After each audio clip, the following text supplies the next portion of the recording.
Saya mengucapkan selamat Aidilfitri, maaf zahir dan batin. Alhamdulillah, kita pada malam ini, walaupun dalam masa yang singkat, kita dapat ditemukan dalam satu suasana yang sederhana juga tenang. Saya dalam pemikiran, apakah sekarang ini yang berlaku di Selangor khususnya, saya bertanya-tanya dan saya imbas kembali. Tahun 98,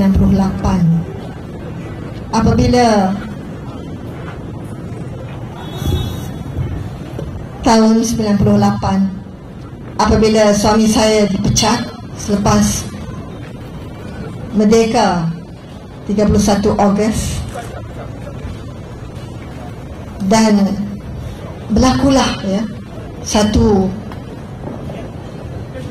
suasana politik yang saya tidak pernah bayangkan. Dan apabila dekat-dekat suami saya hendak ditangkap dan dibawa ke penjara,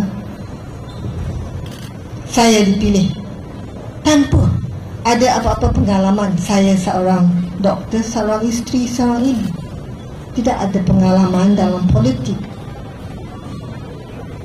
Tadi saya masa nak diberikan makan malam ni, kata makanlah kawan, nanti banyak fikir, nanti tak boleh tidur.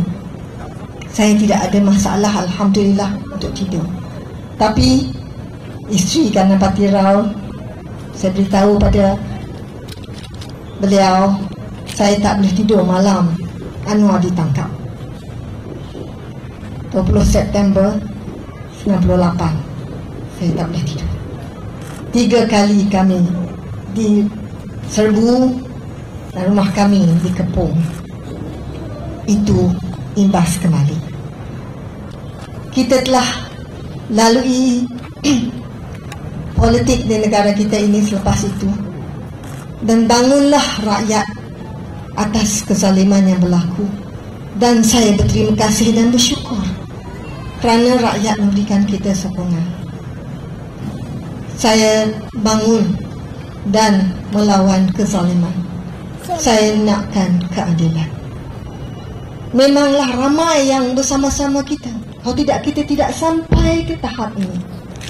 Ramai yang bersama, yang tidak dapat ganjaran apa-apa. Saya ingat lagi arwah Datuk Syekh Azmi, Mufti Pulau Pinang, resign, letak jawatan, masuk ke dalam keadilan sebagai naib presiden. Meninggal, tidak ada apa-apa. Ramai lagi yang apa yang dapat, tidak ada apa-apa, hanya kerana perjuangan bersama.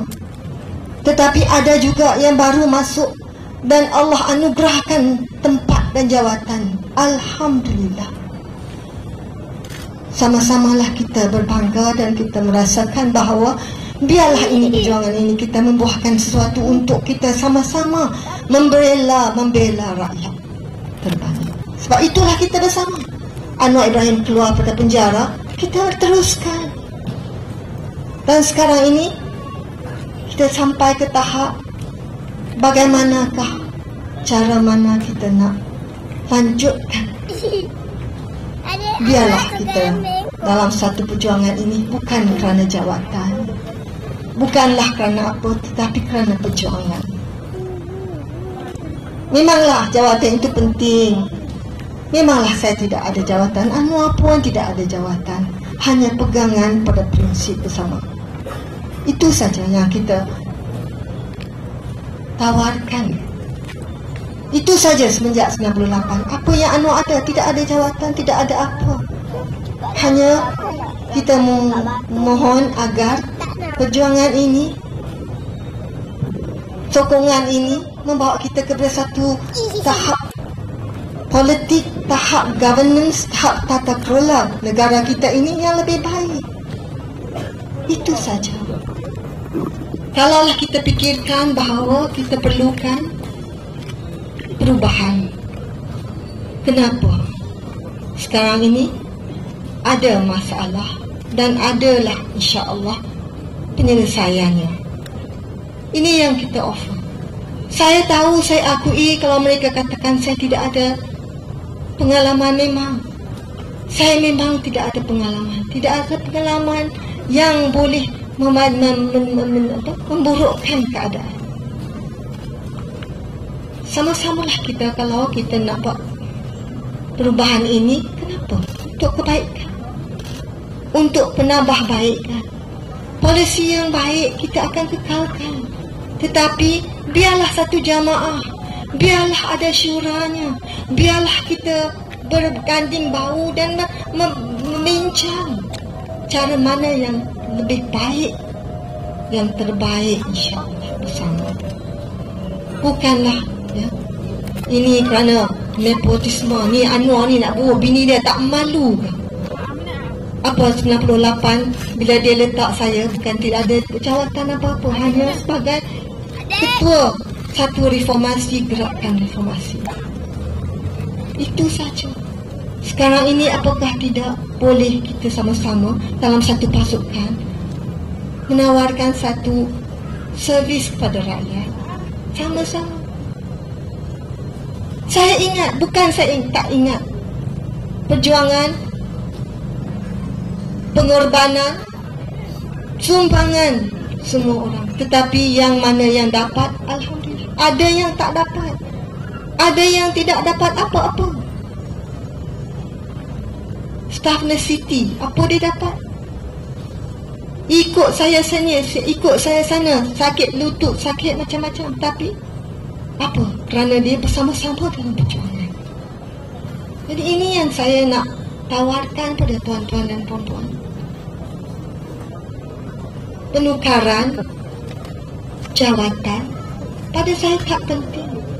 Yang pentingnya amanah yang dipegang dan perbincangan sesama. Kalau tidak kita kan nak panggil, kalau nak cakap, kita ada satu pasukan bersama. Jadi saya tak suka untuk mengatakan tak elok, buruk macam ni. Ada kebaikan, kita manusia, ada kebaikan, ada kelemahan, ada kekurangan. Kalau boleh kita tukar insya-Allah. Saya mohon agar kita boleh tukar. Kerana rakyatlah yang penting. Kenapa kita lillahi ta'ala berjuang mati-matian, tinggalkan anak, tinggalkan keluarga. Untuk apa? Untuk prinsip yang kita pegang ini. Kita mohon Allah memberikan kita ganjaran. Mungkin dalam dunia ini, alhamdulillah, juga di akhirat. Itu yang kita mahukan dan kita mohonkan. Dan saya mengajak agar Allah memberikan kita petunjuk. Itu saja yang saya datang malam ini. Yang lain akan beritahu, tetapi pada lubuk hati saya, itulah yang saya nak kongsi bersama. Semoga Allah memberikan kita taufik dan hidayah, memberikan petunjuk yang mempermudahkan cara yang terbaik untuk mendapatkan ganjaran dunia dan akhirat. Apa yang baik itu daripada Allah, yang lemah itu dari saya sendiri. Saya minta ampun dan maaf kalau tersilap cakap. Wabillahi taufiq hidayah. Wassalamualaikum warahmatullahi wabarakatuh.